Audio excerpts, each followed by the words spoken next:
Hi, welcome to the CLS Monthly Market Review. I am Rusty Vanneman, the Chief Investment Officer at CLS Investments, and with me this month is Joe Smith, Senior Market Strategist. Welcome, Joe. Yeah, thank you, Rusty. Well, you know what? It was another phenomenal month in the markets. Yeah. The stock market was up nicely. The global markets, the international markets are up even more.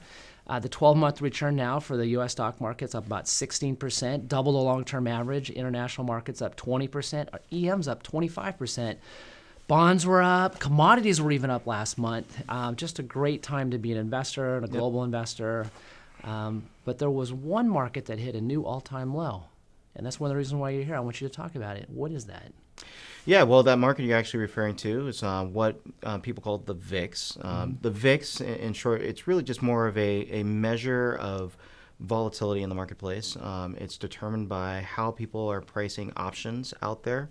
And we tend to think about that just as another mechanism to understand the level of fear that people may be pricing in the market. Right. Well, the thing about the VIX index, like all markets, is that it has a cyclical nature. So investors should not expect that it will always remain low, that it will move higher.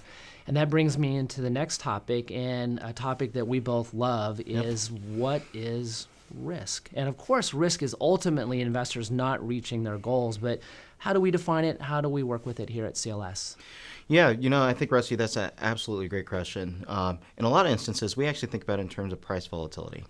And I think kind of what's important with that is that price volatility in a lot of cases will translate for individual investors, how they think about the emotion of responding to market swings up and down. Yeah. I think what's important with that is it really points to kind of why we think about the notion of risk budgeting, is that, when you think about your ability to not only take on risk, but the capacity to bear it, it's really important not to stick to a traditional stock-to-bond ratio, but really have the mechanism to measure it and stay true to not only the amount of risk you need to be taking out in the marketplace, but also relate that risk back towards your longer-term goals.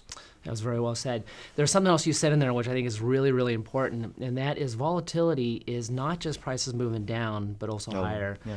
And with prices move higher, significantly higher, it can be destabilizing. And I think that, one of the numbers we like to show in our CLS reference guide, which we talk about often in our monthly webinars as well, is that if you take the data going back to 1871 and you look at the trailing 12-month returns, it's almost 1/3 of the time we have a trailing 12-month return of over 20%.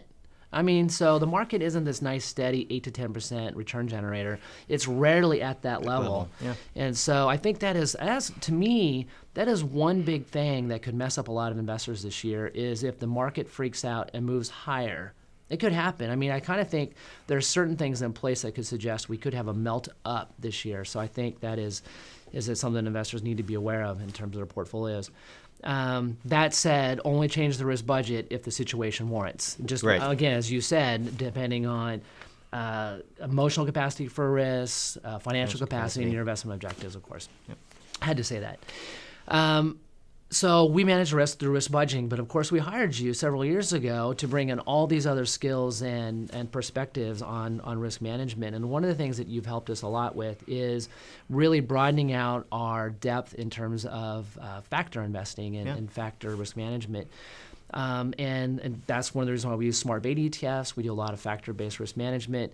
You just wrote a fantastic paper that was just published, and I want you to talk about it a little bit, some of the conclusions you had from it. Yeah, well, I think in the spirit of a lot of the things that we've worked on over the last couple of years around incorporating smart beta ETFs, incorporating the notion around factor investing, that paper really came out of client conversations, ironically, around how to really articulate what's the benefit that comes from doing all this work. And so, the way I thought about it and really kind of spoke to it in this paper was really around the notion on how do you think about an edge, having a sustainable edge in the marketplace. I think a lot of times investors historically have thought about the notion of active management, especially when it comes to building and managing a globally diversified portfolio, has really been the levers of pulling towards or away from asset allocation type of decisions or sector related decisions.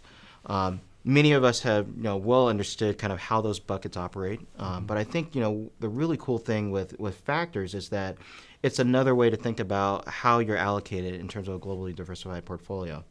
And so, some of the really, really interesting stats is that, first off, right off the bat, if you were to think about allocating to any one individual sector or asset class or factor, you tend to find that the odds on average for factors to outperform the market over a 1-year period are substantially higher, on average roughly about 62%.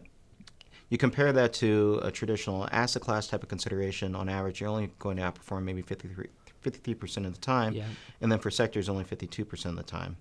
But what's even more interesting, though, is the notion of saying, now let's take these building blocks and combine them into equally weighted portfolios. Yeah. And so what you find with an equal weighted portfolio of factors is your odds increase pretty substantially to outperform roughly 80% of the time on a 1-year basis. So they're very powerful. Very powerful. But it gets better, doesn't it? It does. Yeah. It does. And in fact, it's always, kind of that important consideration around risk. It's not just important to understand kind of, where your odds are in more of an upmarket type of consideration, but also where they land on the downside. Absolutely. And so, when you think about downside scenarios, so downside being defined as in a 1-year period, the market was negative or much lower than zero. What you actually find is that factors on average in an equal weighted mix will outperform the market by about 4.4%. Yeah. Comparing that to more of a traditional type of equal weighted mix of sectors, that's only outperformance of maybe 2.7%. Yeah. And then with asset classes, you're probably just about flat versus the market itself.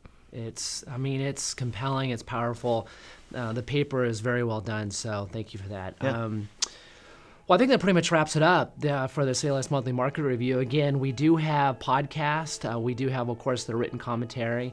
Also, the CLS Reference Guide just came out recently, and stay tuned for the webinar coming up shortly on that as well. So thank you for your time and trust, and we'll see you next month. Thank you.